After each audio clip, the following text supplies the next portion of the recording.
발표를 시작하겠습니다. 오늘 다룰 논문은 국립법무병원 황태영 선생의 도박장애 환자의 형사 책임에 대한 법적 정신의학적 고찰입니다. 핵심 주제는 반복된 도박을 무겁게 벌하려는 상습성 가중과 그 반복이 정신질환 때문이라면 책임을 덜어주려는 심신장애 강경 같은 형법 안에 무힘이 정면으로 충돌한다는 것입니다. 먼저 왜 지금 이 문제가 중요한지 규모로 살펴보겠습니다. 2022년 우리나라 불법 도박 시장 규모는 102조 원을 넘겨 3년 만에 24% 넘게 늘었고 사행산업 총 매출도 역대 최고인 22조 9천억 원입니다. 무엇보다 성인 도박 유병률이 5.5%, 약 237만 명으로 추정되어 영국, 호주, 캐나다 등 주요국보다 훨씬 높습니다.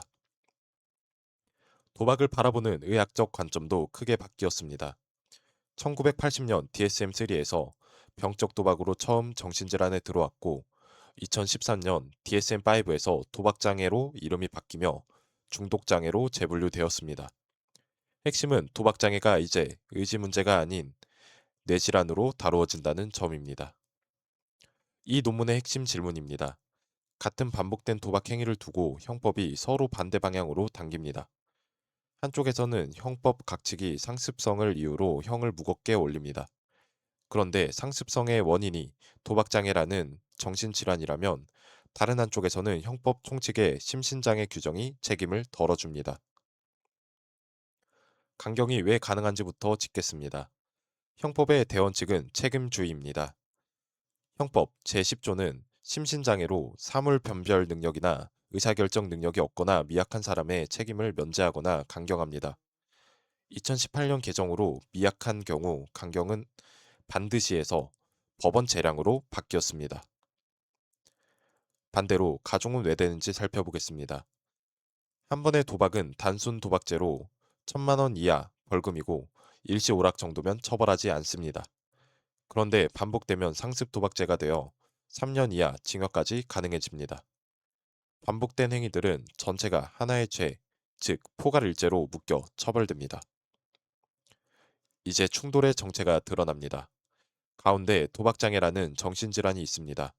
위로 올라가면 이 질환이 만든 반복 도박이 상습성이 되어 형을 올립니다. 아래로 내려가면 같은 질환이 심신장애가 되어 형을 내립니다. 도박장애 하나가 가중의 근거이면서 동시에 강경의 근거로 작동하는 것입니다. 첫 번째 쟁점입니다. 도박장애가 형법 제10조의 심신장애에 들어가느냐? 결론은 그렇다입니다. 우리 심신장애 판단은 생물학적 방법 중심이고 범위를 넓게 봅니다. 도박장애는 독립된 진단적 실체를 가진 뇌질환이고 헌법상 권리 때문에 피고인에게 유리한 심신장애 주장을 함부로 제한할 수는 없습니다. 도박장애가 왜 뇌질환인지 3단계 병리로 설명됩니다. 1단계는 도파민 보상회로가 과활성으로 내성이 생기는 단계.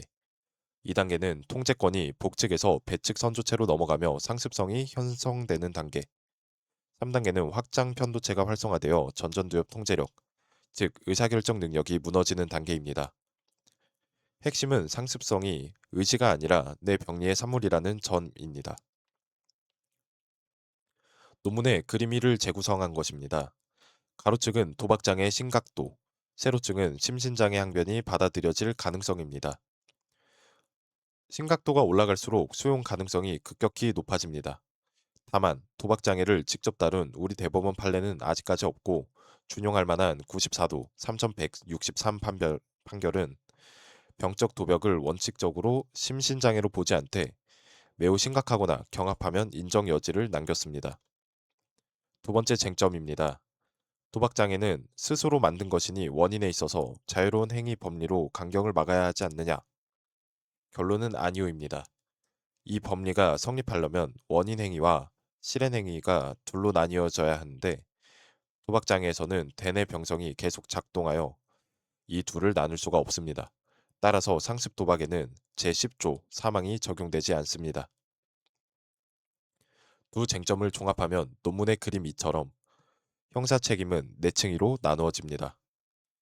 일시오락이면 범죄 불성립, 일회성이면 단순 도박죄, 반복되면 상습 도박죄로 가중, 그리고 상습 도박죄가 성립되어도 도박장애로 심신장애 항변이 받아들여지면 책임이 감면되고 치료 감호, 치료 명령 대상이 될 수 있습니다.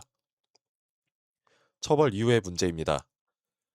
형벌만 가하는 것은 응보와 경고 기능은 있지만 도박장애 자체를 치료하지는 못합니다. 그러면 재범 위험과 절도, 횡령, 사기와 같은 2차 범죄가 그대로 남게 됩니다.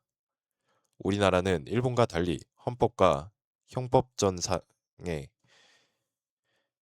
보완처분 근거가 있고 확대 추세라 치료를 위한 보완처분을 적극 고려할 여지가 있습니다. 여기서 제도의 사각지대가 드러납니다. 현행치료감호법은 심신장애자와 마약, 알코올 같은 물질 중독자를 대상으로 하지만 행위 중독인 도박은 반영하는 조항이 없어 치료감호나 치료명령 근거는 없습니다. 같은 뇌질환인데 물질 중독은 치료 대상이 되고 도박은 안 되는 불균형이 생기는 것입니다. 결론입니다. 첫째, 도박장애는 형법 제10조 심신장애에 포섭됩니다. 둘째, 법원이 독자 판단하되 항변 수용이 배제되지 않습니다. 셋째, 원인 실행 행위를 나눌 수 없어 자유로운 행위, 법리로 강경을 막을 수는 없습니다. 가장 중요한 제어는 치료감호법을 개정해 물질 중독과 같이 도박과 같은 행위 중독도 치료 감호, 치료 명령 대상에 포함하자는 것입니다. 전체 논지를 한 장으로 요약해 보겠습니다. 도박 국가라는 현황에서 출발해 가중과 강경이 충돌하고 도박 장애가 심신 장애에 포섭되며 자유로운 행위 법리는 적용되지 않아 항변 수용의 여지가 있고 마지막으로 치료감호법 개정이 제언됩니다. 처벌과 치료는 대립이 아니라 재범을 막는 두 개의 축이라는 것이 이 논문의 핵심 메시지입니다. 이상으로 발표를 마치겠습니다. 감사합니다.